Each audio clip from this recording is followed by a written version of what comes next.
তো আমরা চেষ্টা করি একজন মানুষকে সুপরামর্শ দিয়ে তাকে প্ল্যানটা বসিয়ে দেওয়ার জন্য মার্কেট কিভাবে ধরতে হবে, কিভাবে কারা পানি খাবে, কিভাবে চলতে হবে, এই গাইডলাইনগুলো আমরা দিয়ে থাকি। তাহলে এখন 70-80 বোতল যার তোমাদের সেল হচ্ছে দৈনিক, কত করে তোমরা বিক্রি করে এগুলা মার্কেটে? আমরা কখনো 50 টাকা, কখনো 30 টাকা বা 25 টাকা। রাজা কেমন আছো? আলহামদুলিল্লাহ ভালো, আপনি কেমন? ভালো আছো না? আলহামদুলিল্লাহ ভালো আছি। তো তোমাদের এটা মানে এটা কোন জায়গা? কক্সবাজার? এটা কক্সবাজার জামতলা বলে। জামতলা। তো যাক, তোমরা এখানে কি মানে কি কি পানি বিক্রি করো? এটাকে তো জার পানি নাকি? এটা 20 লিটার জার পানি। এটার নাম কি ডলফিন ড্রিঙ্কিং ওয়াটার, তাই না? এটা জাউতলা গাড়ির মাঠ, ঠিক আছে, কক্সবাজার। তো তোমাদের প্ল্যানটা বসাইছো কত বছর হয়েছে, কতদিন হয়েছে? আমাদের প্রায় 7 মাস মতন হবে। 7 মাসের মতো হয়েছে। তোমরা এটা কাদের কাছ থেকে নিয়েছিলা? বেস্ট ওয়াটার টেকনোলজি, তাই না? আমাদের কাছ থেকে দর্শক এই প্ল্যানটা আমরা 6-7 মাস আগে প্ল্যানটা স্থাপন করে দিয়েছি বেস্ট ওয়াটার টেকনোলজির মাধ্যমে। এটা কক্সবাজার জাউতলাতে এই প্ল্যানটা আমরা স্থাপন করে দিয়েছি। তো এখানে এখন আমি কক্সবাজার অন্য একটা কাজে আসছি, আসার পরে দেখতে আসছি যে প্ল্যানটা ঠিকঠাকভাবে চলতেছে কি না। তো হচ্ছে এটার মাঝে বোতল ভরে ওনারা, এটা ফিলিং রুম। আর এই যে ডলফিন ড্রিঙ্কিং ওয়াটার, এদিকে আসেন আমরা মেশিনটা দেখাচ্ছি।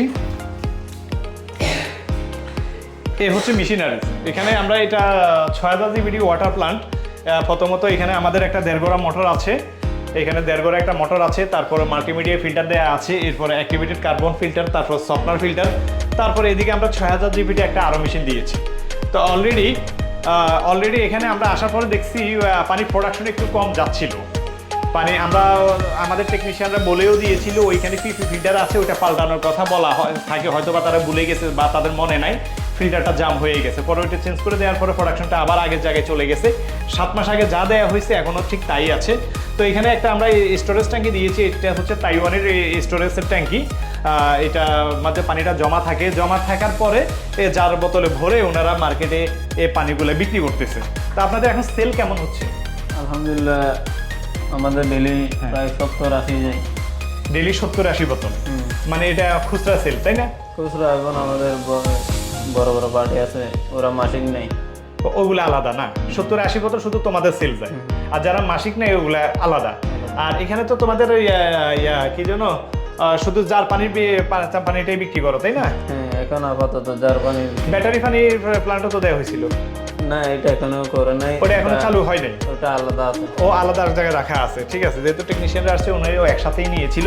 তাহলে এখন 70-80 বোতল যার তোমাদের সেল হচ্ছে দৈনিক, কত করে তোমরা বিক্রি করে এগুলা মার্কেটে? আমরা কখনো 50 টাকা, কখনো 30 টাকা বা 25 টাকা, মানে এক একজনের কাছ থেকে এক এক রেটে।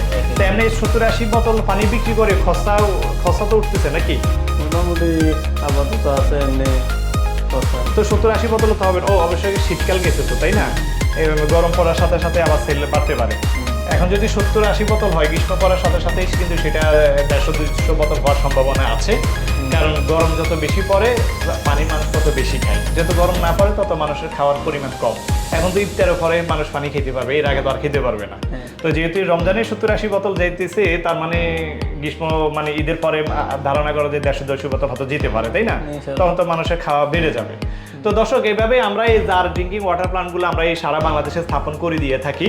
আমাদের প্রত্যন্ত টেকনাফ থেকে তেঁতুলিয়া পর্যন্ত যেখান থেকে আপনারা চান না কেন, আমাদের দক্ষ টেকনিশিয়ান গিয়ে এই প্ল্যান্টগুলো স্থাপন করে দিয়ে আসবে। তো আমরা চেষ্টা করি একজন মানুষকে সুপরামর্শ দিয়ে তাকে প্ল্যানটা বসিয়ে দেওয়ার জন্য মার্কেট কিভাবে ধরতে হবে, কিভাবে কারা পানি খাবে, কিভাবে চলতে হবে, এই গাইডলাইনগুলো আমরা দিয়ে থাকি। তা আমি এখানে যেহেতু অন্য একটা কাজে আসছি, তো ভাবলাম দেখে যাই কি অবস্থা, ওরা চলতেছে কি না।